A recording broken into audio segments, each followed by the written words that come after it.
Alright guys, welcome back to the Golf and Grass course vlog. Today we're here at Sandwich House Golf Club, but we're on the back nine. If you missed the front nine, I'll throw a link in the description. You can go ahead and check that out. But we saw a lot of this course in the back nine here. A lot of good shots, a lot of bad shots. So let's hop right into it here.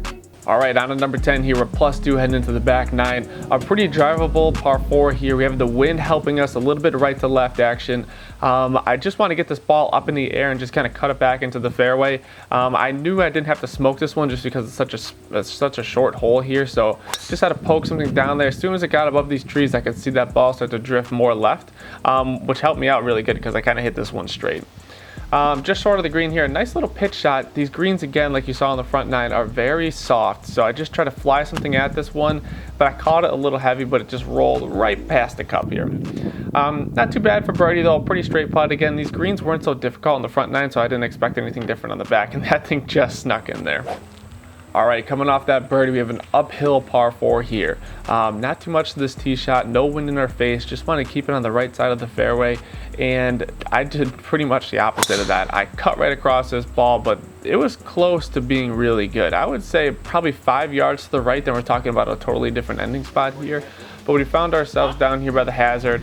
Not too much to this second shot here. Just had to get a 6-iron and just kind of cut one up there. I hit this one a lot better than I thought it was. I couldn't see the flag for where I was, but my partner said I was on the green, so we're happy. Anyways, we have a long birdie putt here. This would have been really, really nice to make. It was online the whole way. I just knew that I didn't have enough speed on it, so just walked up here and tapped for par and just get on to the next. Pretty open par 3 here. A lot of you guys asked me why I dig my toe in the ground here and then put the ball on it. I saw Hendrik Stenson do it at a tournament, and ever since then I just kind of used it myself, and I found it really helpful for working on my fairway shots.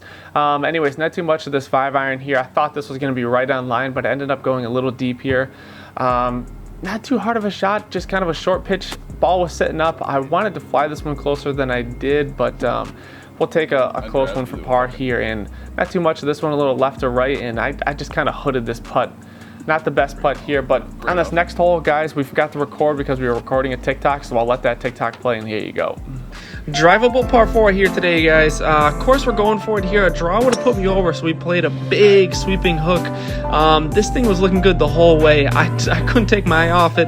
As soon as this thing landed on the green, I turned to the camera, and I was like, okay, we got to do this. So we had a left to right breaker downhill. Nothing too big, just had to get a good pace on and just watch this thing go right in here. Love it. All right, coming off that eagle here, we forgot to record the next tee shot. So we are in the fairway here, par 5, 3-iron in hand, wind's dead in our face. I really had to sting this one down there. Got a little more height than I wanted to, and it just kind of stayed up there, and one hopped off the back of the green and kind of rolled into this tall grass here. Not too much of this shot. I caught it really clean, then took a nice divot afterwards, and it just kind of 1, 2, 3, and kind of checked up on me. Pretty good putt here. This looks like it's going in the whole way. I thought I was going to dive in, and it just ended up in the back of the hole. I kind of hate when that happens, but we'll tap in and move on. All right, downhill par 3 we go. 9-iron, 164 yards. I felt really good over this ball. I was aiming for the left side of the green here, and I thought that I was going to draw it towards the center just to kind of be safe. But this ball just kind of started right and just kept going right. Looked down at my divot like that was going to change anything. Ended up on the right side rough here. No big deal though. Short little pitch shot. But the problem with this green, it was pretty. It was almost like a bubble. So as soon as you kind of got to the center of the green, it was gonna run right off the backside, and you can see how much this ball ran for how soft these greens are. So that was a bit interesting to me. Anyways, not that bad of a putt coming up here. A left to right breaker. I thought that I played enough break on this thing, but it just kind of dove at the last second here once it got up to the cup. But nonetheless, a little tap in bogey, and move on to the next hole. All right, on to the 16th hole we go here. Par 4, 3-iron in hand. I probably should have hit driver here. I think that would have been a better play for me. It's pretty open with no trouble here on the left or the right-hand side, and just kind of fell down to the right-hand rough here, but it was kind of like a fairway. It was so thin. Anyways, 58 degree in here. I didn't catch this one all that good. I think if I caught it clean, I might have been over the green, so I was kind of thankful that I caught it a little heavy. Evan with a birdie putt here. We'll see how he does. He's got a little left to right breaker. I thought this ball was going to die as soon as it hit the shadows, but it kept going and going and going. So he gave me a little bit of a read. His kind of broke right a little bit more, so I kind of played it out left here, and I thought it was going to drop in there, but it just kind of stayed straight the entire way. But we'll walk up there, take our par, and move on to the next hole. On to 17 we go. Uphill par 4, not too much to this one, 361 here. Had wind helping in our back pretty strongly. As soon as I hit this tee shot, Evan yelled 4. And I was like, what are you yelling 4 for? And he was like, that's right in their back pockets. And sure enough, I went right over their heads. I felt really bad. Not knowing the course, I didn't know really how far they were. I probably should have shot them with the laser, but 58 degree in hand here. Just had to kind of get this thing up in the green here, but I chunked this up to the left. Not my best wedge shot of the day, but luckily we found ourselves with a good lie here. Uphill shot. I should have really should have sent this one back there and just kind of stopped it on the flag, but caught that one heavy as well. So we're sitting on the front side of the green here with a long putt for par. Not too much of this one. Just had to crush it up this hill. They're rolling pretty slow, so just had to crush it up there.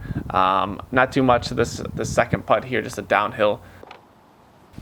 All right, final hole of the day here, heading +1. Would be nice to get a birdie here to end the round at even par. 3-iron off the tee, best struck 3-iron of the day. This one had a really nice ball flight to it, dead center down the fairway.